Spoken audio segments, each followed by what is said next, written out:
চলে এসেছি আবার একটা ডাঁঠার রেসিপি নিয়ে।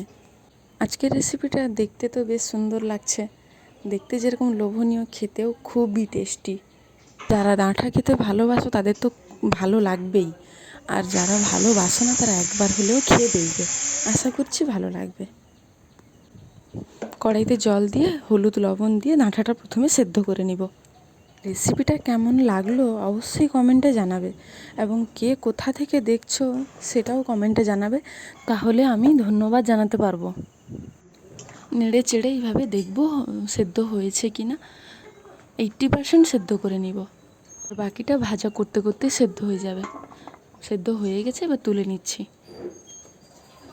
কড়াই পরিষ্কার করে আবারও বসিয়ে দিয়েছি। এবার দিয়ে দিচ্ছি সরিষার তেল, দিয়ে দিয়েছি বড় বড় সাইজের দুটো পেঁয়াজ। একটু পেঁয়াজটা ভেজে নেব, একটু দিয়ে দিব কাঁচা লঙ্কা,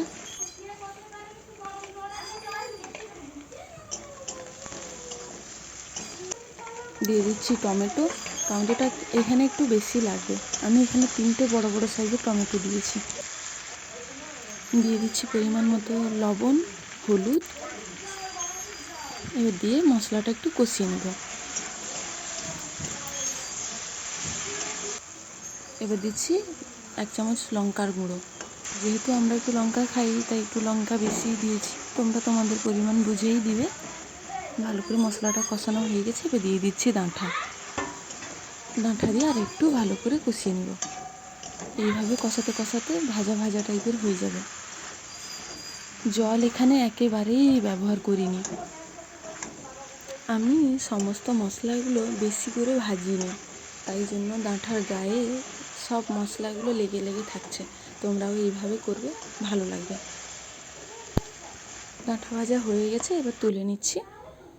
দেখো কতটা সুন্দর লাগছে দেখতে, খেতেও খুবই টেস্টি ছিল। ডাঁটা তো আমার খুবই প্রিয়, তোমাদের কার কার ভালো লাগে অবশ্যই কমেন্টে জানাবে।